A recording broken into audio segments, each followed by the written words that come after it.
अस्सलामु अलैकुम नाज़रीन। अल्लाह ताला कुरान मजीद में इरशाद फरमाता है, और ज़ना के करीब भी ना जाओ, बेशक वो बड़ी बेहयाई और बुराई का रास्ता है। नाज़रीन मोहतरम, क्या आप जानते हैं कि इस दुनिया के अंदर कौन से बदबख्त शख्स ने ज़ना की इब्तिदा की थी? आज की इस वीडियो में हम उस शख्स के बारे में बताएंगे और हमारी आपसे गुजारिश है कि हमारी वीडियो को एंड तक लाजमी देखिएगा। प्यारे दोस्तों, जब हज़रत आदम अलैहिस्सलाम ने और हज़रत हव्वा ने अल्लाह ताला के हुक्म की नाफरमानी करते हुए शजरे ममनू का फल खाया, तो अल्लाह ताला ने हज़रत आदम अलैहिस्सलाम और हज़रत हव्वा को ज़मीन पर उतार दिया और फिर अल्लाह ताला के हुक्म से हज़रत आदम अलैहिस्सलाम और हज़रत हव्वा के यहाँ औलाद पैदा हुई। बाज़ रवायात के मुताबिक हज़रत हव्वा को 20 हमल ठहरे, जिससे 40 बच्चे पैदा हुए और हर हमल के दौरान एक लड़का और एक लड़की पैदा हुआ करती थी। प्यारे दोस्तों, उस वक्त के कवानीन और शरीयत हमारे आज के दौर के कवानीन और शरीयत से बिल्कुल मुख्तलिफ थे। हज़रत आदम अलैहिस्सलाम के ज़माने के अंदर एक हमल से पैदा होने वाले लड़के की शादी दूसरे हमल की लड़की से कर दी जाती, जबकि दूसरे हमल के लड़के की शादी पहले हमल की लड़की से कर दी जाती और एक हमल के बहन भाई आपस में बहन भाई करार पाते। प्यारे दोस्तों, फिर उसी दौरान हज़रत आदम अलैहिस्सलाम के यहाँ काबील और हाबील पैदा हुए और काबील की बहन अकलीवा बहुत ज़्यादा खूबसूरत थी, जबकि जो लड़की हज़रत हाबील के साथ पैदा हुई थी वो इतनी खूबसूरत नहीं थी। चुनाचा ये बच्चे जब बड़े होकर जवान हुए तो उनकी शादी का वक्त आया, तो हज़रत काबील ने हज़रत हाबील की बहन से निकाह करने से इनकार कर दिया और कहने लगा कि ये तो बिल्कुल खूबसूरत नहीं है, मैं अपनी बहन अकलीवा के साथ ही निकाह करूँगा। नाज़रीन मोहतरम, ये मामला इस कदर बढ़ा कि हज़रत आदम अलैहिस्सलाम ने हुक्म दिया कि दोनों भाई अल्लाह ताला की राह में कुर्बानी पेश करो। चुनाचा जिसकी कुर्बानी अल्लाह ताला की बारगाह में कबूल होगी तो वही शख्स अकलीवा से शादी करेगा। नाज़रीन, काबील खेती बाड़ी का काम किया करता था, जबकि हाबील बकरियां चराया करता था। चुनाचा हज़रत हाबील ने अल्लाह ताला की बारगाह के अंदर एक खूबसूरत बकरी का बच्चा पेश किया, और जबकि हज़रत काबील ने एक रद्दी गुट्ठा उठाकर जो कि उसके खेत से निकला था उसने अल्लाह ताला की राह में पेश किया। चुनाचा उस ज़माने के रवाज के मुताबिक आसमान से आग उतरी और उसने हज़रत हाबील की कुर्बानी को निगल लिया, जिस पर काबील कहने लगा, ज़रूर मेरे बाप हज़रत आदम अलैहिस्सलाम ने हाबील के लिए दुआ की, जिसकी वजह से उसकी कुर्बानी कबूल हुई। प्यारे दोस्तों, इस वाक़े के बाद काबील ने हज़रत हाबील को मारने की धमकी दी। रवायात में आता है कि हज़रत हाबील काबील से ज़्यादा ताकतवर थे, लेकिन आपने अल्लाह ताला के खौफ की वजह से फरमाया, अगर तू मुझे कत्ल करेगा तो मैं तेरी तरफ कत्ल करने के लिए आगे हाथ नहीं बढ़ाऊंगा। मैं चाहता हूँ कि क़यामत के दिन तू मेरे गुनाहों के साथ आए। चुनाचा एक दिन काबील ने गुस्से में आकर हज़रत हाबील के सर पर पत्थर मारा, जिससे आपकी मौत वाक़या हो गई। चुनाचा हज़रत हाबील को कत्ल करने के बाद काबील बहुत परेशान हुआ और हज़रत हाबील की लाश को अपने कंधे पर उठाए कई दिन तक मारा मारा फिरता रहा, और फिर अल्लाह ताला के हुक्म से 2 कौवे आए। उन दोनों ने काबील के सामने झगड़ा किया। चुनाचा एक कौवे ने दूसरे कौवे को मार दिया, फिर उस कौवे ने मिट्टी खोद कर दूसरे कौवे को अंदर डाल दिया और ऊपर से मिट्टी डाल दी। चुनाचा जब काबील ने कौवे को देखा तो अफसोस करने लगा कि मैं अपने भाई की लाश को ना छुपा सका। चुनाचा उसने भी इसी तरह किया और हज़रत हाबील की लाश को ज़मीन के अंदर दफन कर दिया और अपनी बहन अकलीवा को लेकर वहाँ से चला गया, क्योंकि मुसलसल शैतान उसके पास आता रहा और उसको इस बात से डराता रहा कि तुम्हारा बाप तुम्हें कत्ल कर देगा। लिहाजा वो अपनी बहन को लेकर वहां से कहीं दूर वादियों में जा बसा।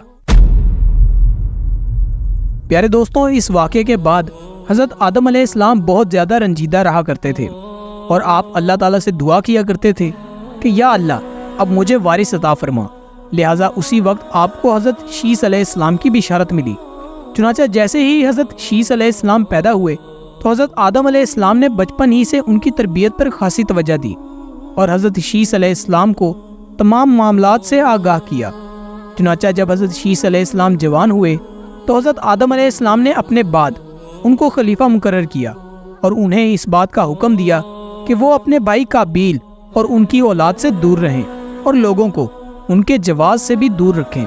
चुनाचा फिर उसके बाद हज़रत आदम अलैहिस्सलाम की विसाल का वक्त करीब आया तो हज़रत आदम अलैहिस्सलाम यही वसीयत करते हुए इस दुनिया से कूच फरमा गए चुनाचा अल्लाह ताला के फरिश्ते नाजिल हुए और उन्होंने हज़रत शीस अलैहिस्सलाम को हज़रत आदम अलैहिस्सलाम को दफन करने का तरीका बयान किया। तो हज़रत शीस अलैहिस्सलाम ने उसी तरह किया। फिर उसके कुछ अर्सा बाद आपकी वालदा हज़रत हवा भी इस दुनिया से इंतकाल कर गई। नाज़रीन मोहतरम, इस वाक़े के बाद जना की इब्तिदा हुई।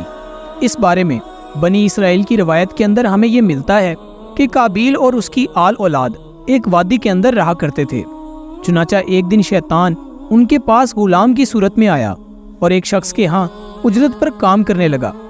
चुनाचा थोड़ा अरसा गुजरने के बाद अचानक वो गुलाम अजीबो गरीब काम करने लगा और तरह तरह के नए नए लिबास तैयार करने लगा और उनको गाने बाजे के आलात भी बनाकर दिखाने लगा और उनको ऐसी आवाज़ें सुनाई जो उन्होंने आज से पहले कभी ना सुनी थी। चुनाचा जो लोग पहले ही हक से दूर थे वो गुनाहों के अंदर मुब्तला हो गए और उन्होंने एक दिन अपनी ईद का मुकर्रर किया जिसके अंदर उनकी तमाम औरतें बरहना लिबास पहनकर और ज़माना जाहिलियत की औरतों की तरह नीम उरिया लिबास पहनकर आती थीं और मर्दों के साथ इख्तलाफ किया करती थीं। प्यारे दोस्तों, हज़रत शीस अलैहिस्सलाम के साथ रहने वाले लोग दूर ही से उन गाने बाजों की आवाज़ सुना करते थे। चुनाचा एक दिन एक शख्स के दिल में यह ख्याल आया, क्यों ना मैं जाकर देखूं आखिर ये क्या मामला है। चुनाचा उस शख्स ने चोरी छुपे वहां से हिजरत की और ईद के अंदर जिस दिन काबील और उसकी आल औलाद फस्दो फजूद में मुब्तला होती थी वो शख्स वहां पर पहुंच गया और उसने वहां जाकर औरतों को देखा। वो बहुत ज़्यादा हसीन और जमील थी। प्यारे दोस्तों, इस हवाले से रवायात में आता है कि हज़रत शीस अलैहिस्सलाम और उनके साथ जो लोगों की जमात थी उनके अंदर मर्द बहुत ज़्यादा हसीन और जमील और ख़ूबसूरत थे और उनके साथ जो औरतें थीं वो बज़ाहिर इतनी ज़्यादा खूबसूरत नहीं थी, जबकि काबील की आल औलाद के अंदर मर्द इंतहाई बदसूरत थे जबकि उनकी औरतें और लड़कियां बहुत ज़्यादा हसीन और जमील थीं। चुनाचा वो नौजवान उन लड़कियों के हुस्न जमाल से बहुत ज़्यादा मुतासिर हुआ और फिर जब वो शख्स वापस आया तो उसने चोरी छुपे दीगर लोगों को भी इस हवाले से खबर दी। फिर आहिस्ता आहिस्ता लोग वहाँ से हिजरत करने लगे और हिजरत करके काबील की आल औलाद के अंदर जाकर उनकी औरतों के फितने के अंदर मुब्तला हो गए और यूं फस्दो फजूद करने लगे और आपस के अंदर रियाकारियां करने लगे, जिससे ज़ना जैसे कबीरा गुनाह की इब्तिदा हुई। नाज़रीन मोहतरम, रवायात में आता है कि हज़रत शीस अलैहिस्सलाम के साथ रहने वाले लोगों की तादाद बहुत कम हो गई थी, जबकि काबील का गिरोह बहुत ज़्यादा ताकतवर हो चुका था। चुनाचा वो अपनी बस्ती के अंदर भी फितना फसाद फैलाते और अपनी बस्ती से निकलकर हज़रत शीस अलैहिस्सलाम के साथ रहने वाले लोगों को कत्ल करते और उनको तरह तरह की तकालीफ देते। नाजरीन, ये तमाम रवायात बनी इसराइल से ली गई हैं, जिसके बारे में हज़रत मोहम्मद सल्लल्लाहु अलैहि वसल्लम ने इरशाद फरमाया कि जब तुम बनी इसराइल की रवायत में से कोई रवायत सुनो, ना उसकी तस्दीक करो ना उसकी तकदीर करो, बल्कि जो कुछ अल्लाह ताला ने नाजिल किया हम उस पर ईमान लाए। प्यारे दोस्तों, अगर हकीकत हाल पर गौर किया जाए तो ज़ना की इब्तिदा उसी वक्त से हो गई थी जब काबील अपनी बहन अकलीबा को लेकर वहाँ से रुखसत हुआ था और अपनी बहन के साथ नाजायज़ रस्म व रिवाज कायम करके उससे अपनी आल औलाद पैदा की थी। अल्लाह ताला से दुआ है कि अल्लाह ताला हमें गुनाहों से बचने की तौफीक अता फरमाए।